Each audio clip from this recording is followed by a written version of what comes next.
Hello students, I am Omkar Deshpande, lecturer, Department of Commerce, KLS, Gokte PU College of Commerce and Science, Belagavi. In the previous class, we have covered nature of principles of management, significance of principles of management, and in the last class, Professor G.Y. Kittur sir started with the Taylor's principles of management.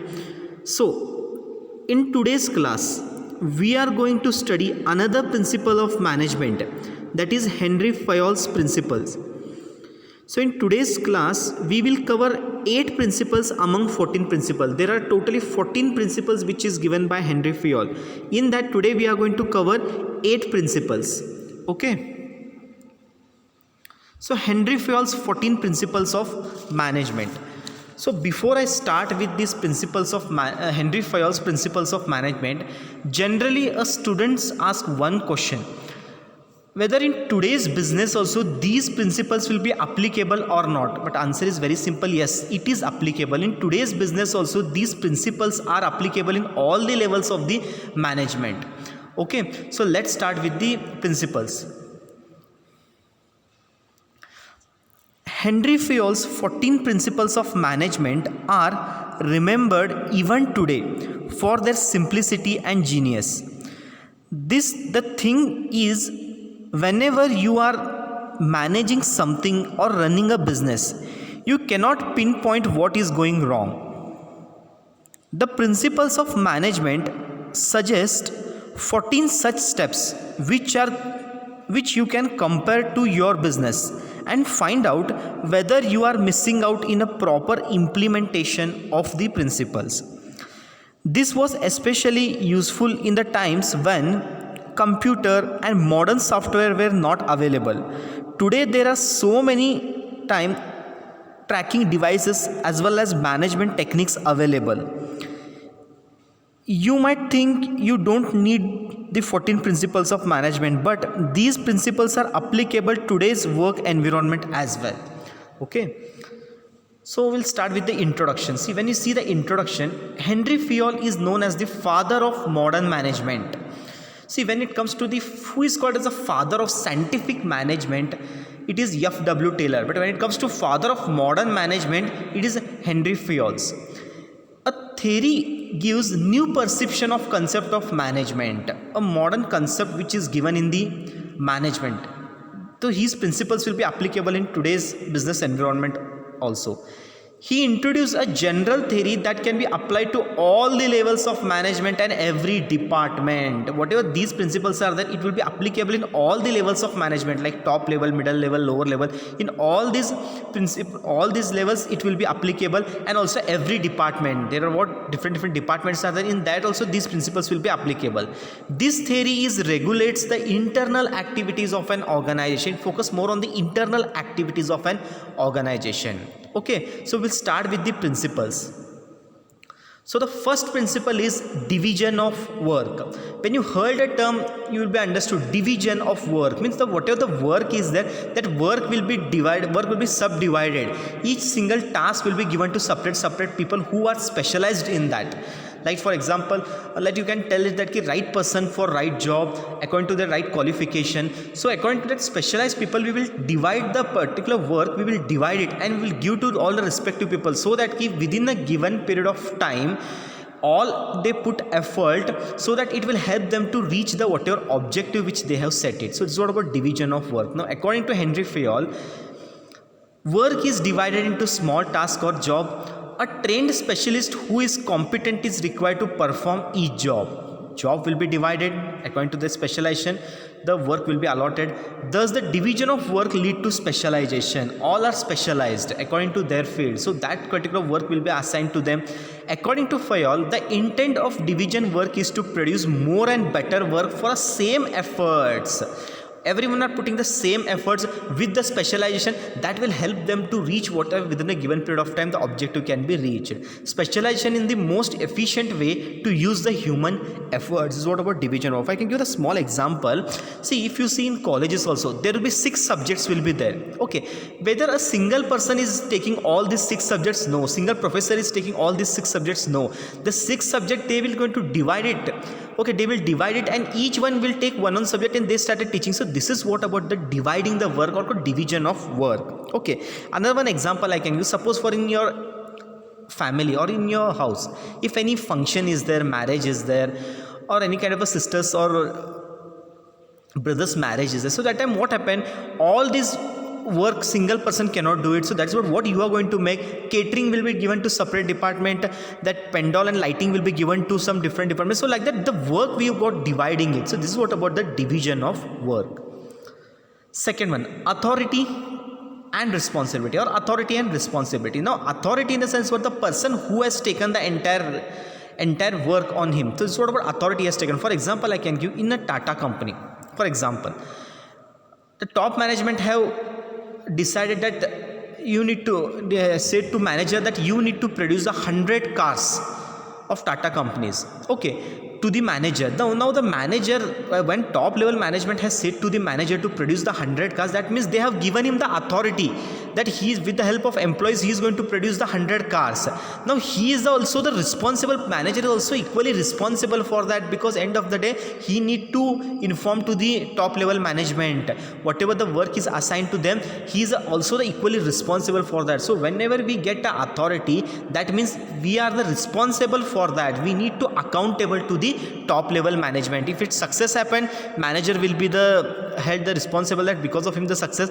If the target is not achieved, that means manager is also the responsible for that. So that's what about with authority, responsibility also automatically comes, and he also accountable to the top level management. Okay, let's say manager must have the authority to give orders. Now as a manager, he was one person whom a company has trust and given him the authority. That means he can give the orders to the employees, but there must also keep in mind that with authority comes responsibility. It is also the responsibility that he should take the work, he should inform to the top management. Okay, with authority, responsibility also comes. Responsibility means accountability, which is the result of authority. Now as a manager, he need to inform to the top level management. So that is what about accountability. He need to inform to whatever the work is given and how the work is going to managing it out. Okay, so if authority is guaranteed to a person, he should also be made responsible. So in the same way, if anybody is made responsible, he is also have the sufficient authority. So the one person who has taken the tasks, he is an authorized person. Now he is going to be the responsible for also for all kind of a work. There should be balance between these two. This is very important. Authority and responsibility both togetherly, he should balance it off. This is the second principles. Third one, discipline. Okay, now each and every organization, discipline must be very important. The organization which follow the proper discipline, so their organization will be succeeding in the long run. Their business will be survive for a long period of time. Okay, now if you see the company like Apple company, see the Reliance company, if you see the Tata company, these all are company, they follow the certain kind of a discipline in the sense whatever the rules and regulations standard which is set in the organization, according to that employee they started following it out. Okay, that will help for the business to survive for a long time. Growth can take place, even they can earn a sufficient amount of profit. So discipline is very important. Okay, without discipline nothing can be accomplished. It is the core value for any project or any management. This is very important. Now without discipline nothing can be accomplished. Discipline is all about the core values, the values set in the organization. Good performance and sensible interrelation makes the management job easy and comprehensive. So whatever the good performance, what the employee does, it purely depends upon how well they follow the discipline in the organization. Every employee's good behavior also helps them to smoothly build and progress in their professional career. So we call it as a good human, we call it as a honesty, sincerity. So when they follow according to guidelines or the rules and regulations, if they follow it correctly, we can tell that yes, these employees, they are honest, they are sincere. So this is what about the discipline is very important part in the organization according to Henry Fayol. Now fourth one, unity of command. When you see the unity of command, means there should be one boss in the organization. The one boss is there who has to always give the command for the employee. If the multiple bosses are there in the organization, it will create a confusion, it will create a conflict in the organization. So there should be only one boss for the employees in the organization.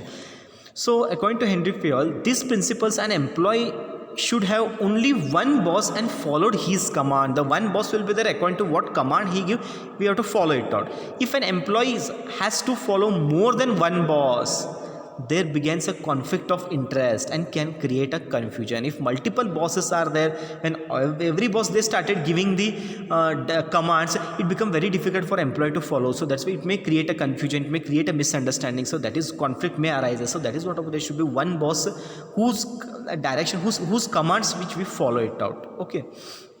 The fifth one is unity of directions. When it comes to the unity of directions, there should be a one leader in the organization whose under direction company works it out. If you see, for example, I can give in a cricket team, there will be 11 players, but there will be only one leader. His leadership, according to him, what he says, whatever rest of players, they have to follow it out. Okay, so it's his responsibility that he should take a unity of everyone, and he should maintain a coordination in the organization. So he is the one most important person. Now when it comes to business, a manager is the responsible person who has to maintain all the activity smoothly, and also he is the person who has to create a coordination among the employees in the organization. Okay, each group should be led by one leader only. It ensures the unity of action and cooperation. So one leader, when if it's there, when he has to maintain that unity of action and coordination, it helps to conduct all the activities smoothly and resources can be utilized to the maximum extent effectively. So when one leader is there, when under his leadership or his guidance, when the organization they follow, it can create a unity of action, and also the coordination can be built, so that with the help of this activity it is done smoothly, it is been managed, and also the resources what it is there, it can be used properly, effectively and efficiently. So what about unity of direction? Subordination of individual interest to general interest. The more important has to be given for the general interest rather than the individual interest. What the individual opinion or individual interest is not much important here. The group interest is very important. So this is what about the sixth principle says. So this indicates a company should work unitedly towards the interest of the company rather than the personal interest. More than the personal interest, there should be a general interest. We have to give the more importance for that. Be subordinate to the purpose of an organization. It refers to the whole chain of command in the company. As you know, there is a hierarchy in the organization, like top level, middle level, lower. A hierarchy which is set. According to that hierarchy, the decisions and activity they started flowing it out. It's in like a chain system what they have been following. So here, everyone's opinion, everyone's interest is very important towards the organization. This is because larger the interest of the workers and the stakeholders are more important than the interest of any one person. More than one person, altogether group interest, altogether what the workers, stakeholders which will be there in the organization, everyone's opinions are very important, and that is what about the general interest of the organization. And seventh is remuneration of employees. When you heard a remuneration means the fair wages which we need to pay to the employees. Okay, it should be according to the capability of the companies, capability of the companies, and from employees point of view also all the basic things and the standard fair remuneration should be paid to. Okay, the overall pays and compensation should be fair to both employees and the organization. Even employees should feel that yes, whatever they are paying according to best towards the organization. Even organization, they should feel that what we are paying, it can cover the basic things of the employees. Okay, so the employees should be paid fair wages which should give them at least a reasonable standard of living. At the same time, it should be within the capacity of the company. Within the capacity of the company, they have to pay them whatever the wages and remuneration which has been set. Okay, so this is what about the remuneration of the employees. So remaining 7 principles with question and answers, that will be covered in the next class. Okay, covered in the next lecture. Okay, thank you.